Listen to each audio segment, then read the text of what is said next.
here back at the motor, as you can see, there's the set screw, right? Okay. I've still got the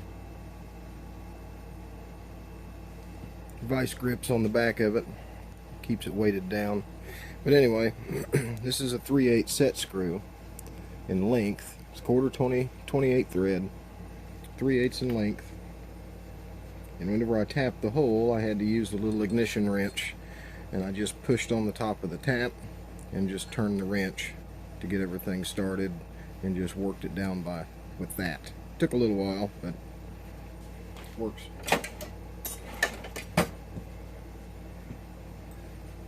So this way I can kind of show you where we're going with this. You probably already figured it out, but I'm going to do it anyway. You're only going to install this once or twice at the very most through its whole life. So the set screw has to be trimmed down, of course. But on the inside of this flywheel, you can kind of see how smooth it is. Find my threaded hole here.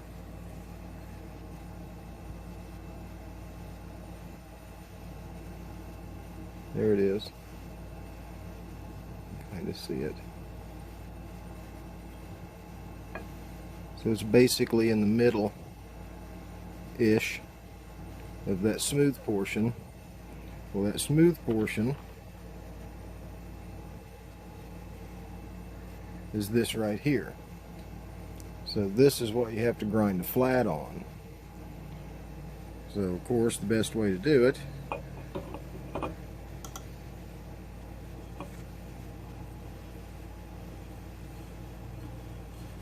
is once you get it on here, and you don't have to really crank down on this, you just need to snug it good, then spot it with a magic marker or something inside that hole, scratch it up, whatever it is, just to let you know where it's at. Then you can just take a high-speed grinder or a 4-inch angle grinder, whatever, and grind you a flat spot on that shaft. Put the set screw down in here, count how many threads you've got to turn off or cut off. Do that on the back side. On the tip here, just cut a couple of the threads off. This thing either has to line up flush, of course, because your pulley is going to be sliding over this. So it's either got to line up flush or just below surface. Then take a file and just kind of round over whatever burrs are left, or even the top of this. Since you're a flat surface on a round hole or a round surface, you're going to have a couple of edges sticking up, so you have to get rid of those.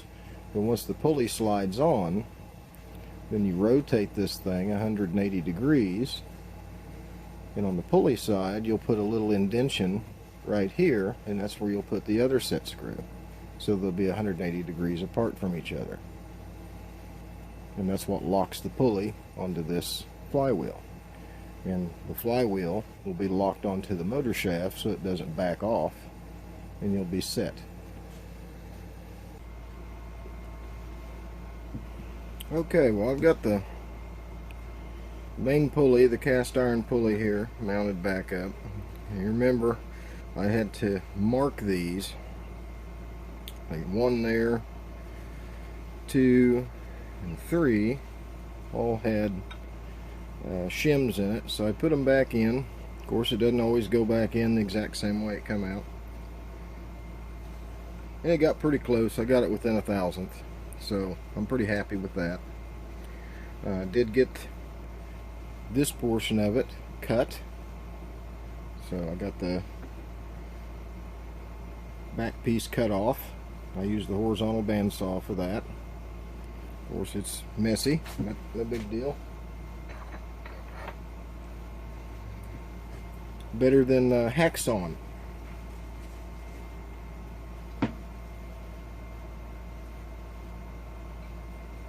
So I had to use a backup. I say a backup. I used another piece same diameter and set behind it quite a ways on the other side of the jaw and clamped them together, and it held it just enough. I was only hanging on to probably about that much of the outside, just a little bit to cut behind my line here. And I cut behind my line quite a bit. I gave myself plenty of room to make sure that I was going to be able to face this to size. So the next operation, I went ahead and took a piece of sandpaper to this, sanded off all the little lines. So this piece now slides on. And I had to put in a chamfer right here on the back side.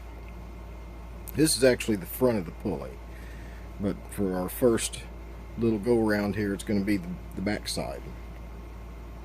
So I had to chamfer this, because where these two pieces, where the cutting tool came in and went out, of course it's not square because it has a radius on the tool, so it's got to miss that radius.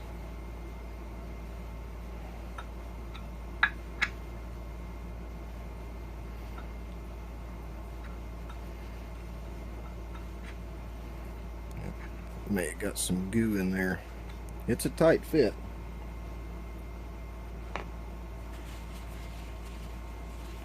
Which is what you're looking for. You want it about as snug as you can get it.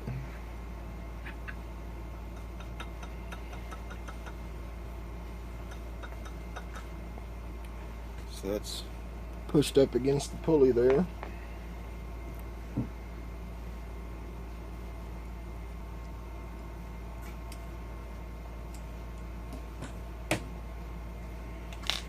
Just a little bit of snug. Come around to this side. You can see about how much I'm going to have to take off of here. It's quite a little bit. But I don't mind, because the whole idea is to have this shaft and the face at the front of the pulley, which is back here now, flush.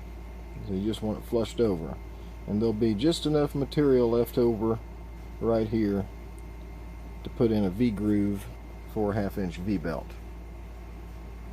And that's where we're going to be headed next. I'm going to go ahead and get this faced off, and we'll see how it works.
Everything should be to the same length.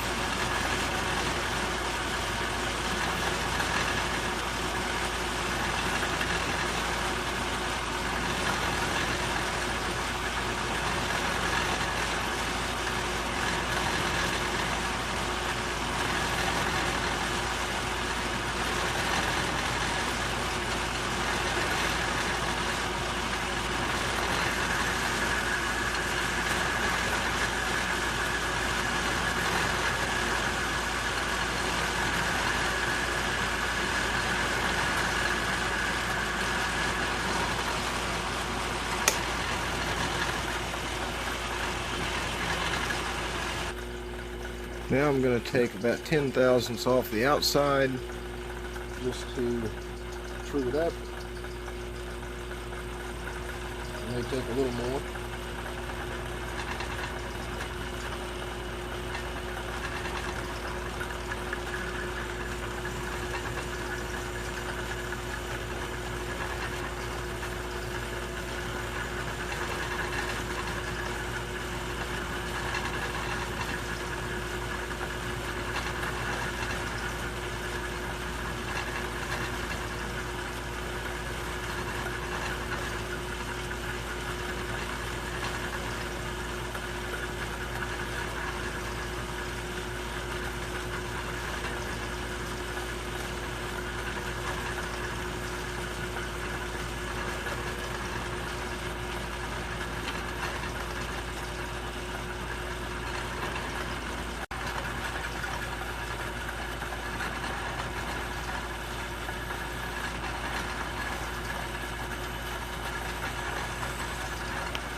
And our next step will be laying out the pulley where it's actually going to go.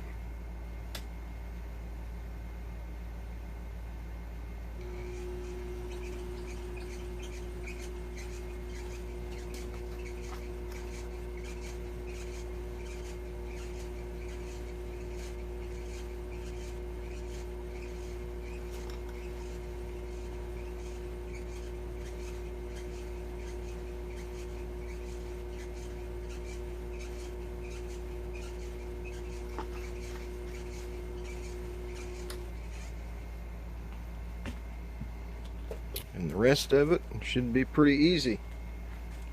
So we've got a distance. We know our belt's going to be at least a 1/2 inch wide. It's got to fit in the middle of that groove, or in the middle of whatever is left here.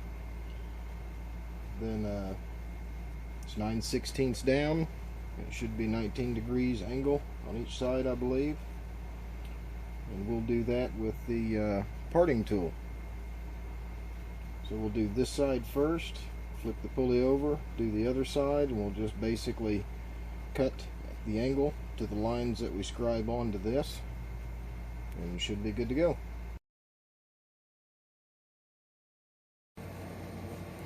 Well, before I get started cutting the groove in this pulley, let's talk a little bit about what we're going to do as far as the depth, the width, the angle, the whole deal. Well, I got this pulley from my Benchmaster milling machine, and I know I've got a chart that tells how to cut these pulleys as far as V-groove pulleys. Well, let's just do it the old-fashioned way and get some numbers to see if they coincide with what I have in my chart. So each one of these grooves are the same as far as their depth, their width, their overall angle between these two sides here. So the depth of the pulley, whenever I measured it with my depth micrometer, was 513 thousandths. The width of the top of the pulley was right at 500 thousandths, 1/2 inch. The bottom of the pulley, when I measured it, was 190. So when I put the trigonometry to it, as far as the height as would be the depth and the widths across, I came up with 20 degrees. It's like 20.8, something like that, almost 21 degrees. So I found my angle gauges. I grabbed a 20-degree angle gauge and I put it in here. It's not quite right, not quite perfect. It needs to just be a little bit more of an angle.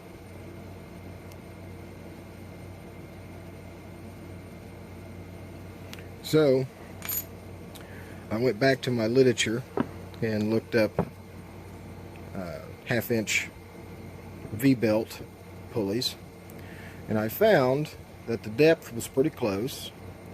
The depth they call out for was 562, 9/16 in depth from the top down to the bottom, and the angle on the side was 19 degrees, which was pretty close to 20.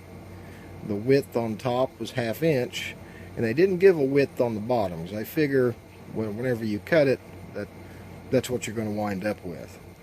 Well, as long as the belt, I've used that system before, so as long as the belt fits inside of that angle properly, or fits it well, that you shouldn't have any issue with the pulley getting traction on the belt.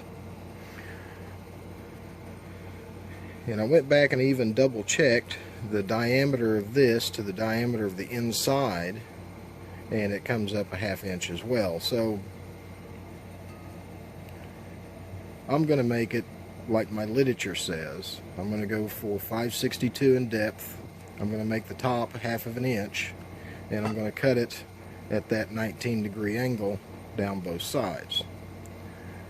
And that's what I've used in the past, and it always works. But this was a pretty good demonstration of how sometimes you can do a little R&D on your own, and it would have worked. I'm sure it would have. And probably back before I found my literature, this is probably what I would have done, was just cut it just like this thing says and used it. And it probably would have been just fine. But everybody knows that R&D stands for rob and duplicate. So that's what I was going to do here, was just do the rob and duplicate. So I've got all my measurements listed out here as far as what this pulley was. And I'm going to change it just a little bit and do my own thing with the literature that I have. The literature came from Gates Belts, so the belt people gave me the stuff. So that's what I'm going to do. Meet you back at the machine. So I'm back here at the lathe. I've taken some measurements. Now the distance from this side to this side of the pulley is 815 thousandths. What I want to do is put a 1/2 inch wide groove in this thing on the top only. It's going to be angled to 1/2 inch. So my 815 becomes 157 thousandths 5/10 on each side. 815 minus 1/2 leaves us with 315 divided by 2 is 157. So that's what I'm going to put as a scribe line on each side of this at 150 thousandths, or 157 thousandths on each side.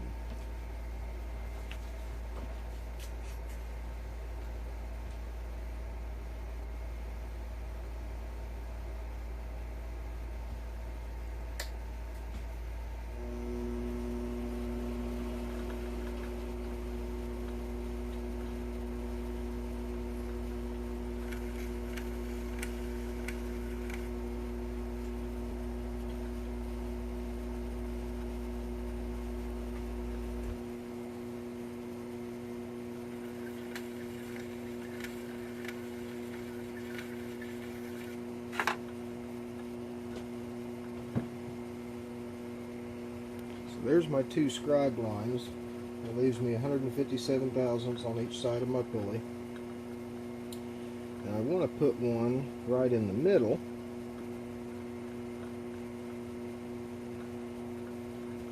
So what I'm going to do now is I'm going to scribe 2 more lines.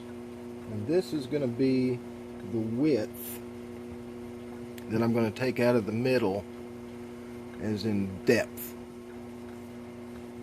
And what I mean is, this parting tool that I have right here, is I'm going to cut down one side of this pulley, basically to the depth I want, and then move over and cut down to the depth again.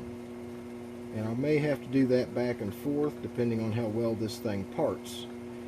But the idea is, instead of running one groove straight down the middle that's as wide as this tool, I want to run 2 grooves next to each other from a center location, so I can get to depth and actually have a little place where I can run this tool at an angle down each side and get the angle of the pulley that I want. So from the edge to the center is 407, so I'm going to take about 100 off, and I'm going to take it down to 307. And this will be one of my first lines.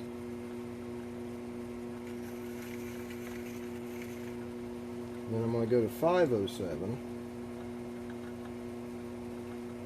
This will be my second line.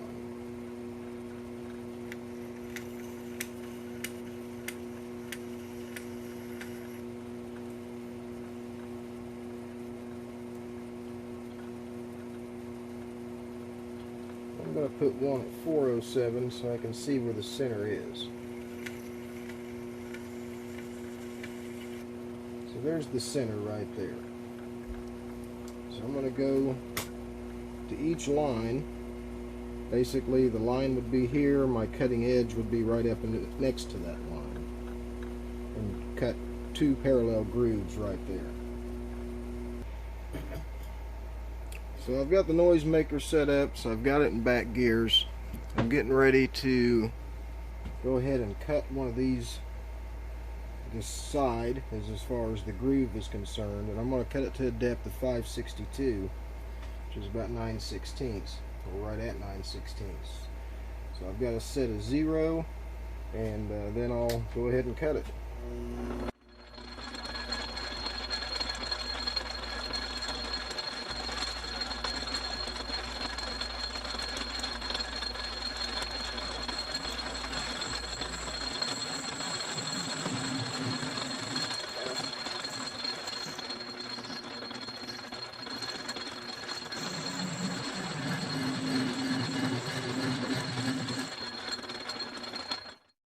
Like that, so I'm going to change it up a little bit again.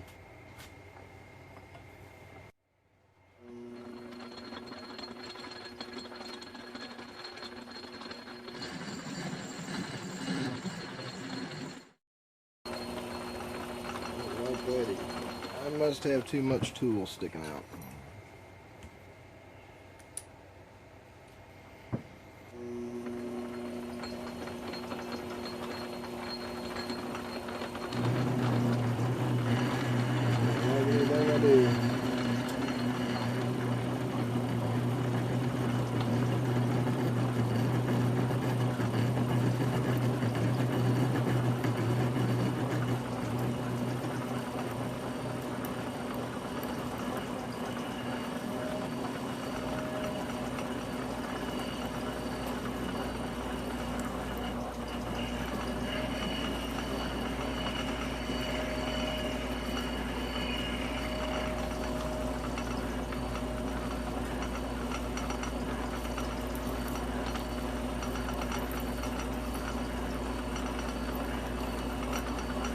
So now let's cut a little ways and figure out where I'm at later.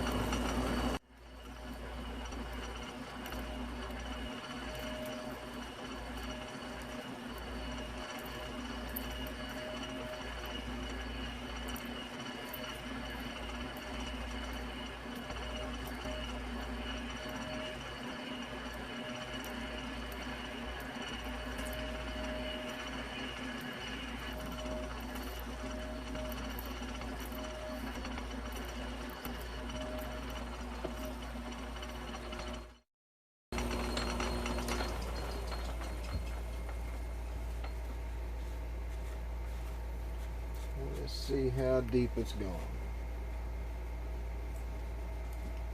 It's just going to be a rough measurement. Not going to be anything too precise.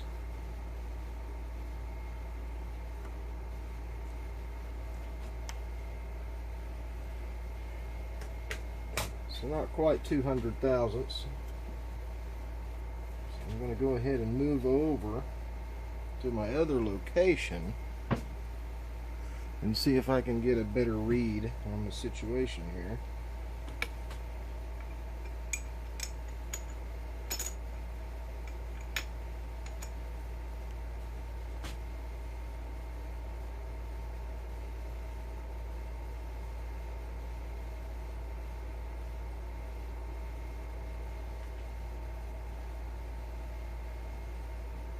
Reset a 0 and give it another shot.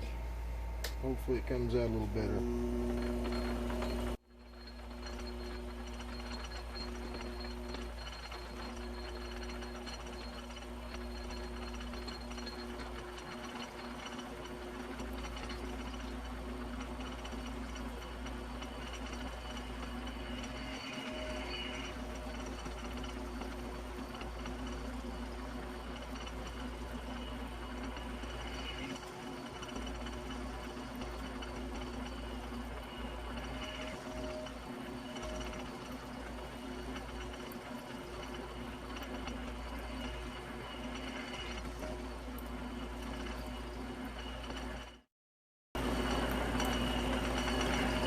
There's 100.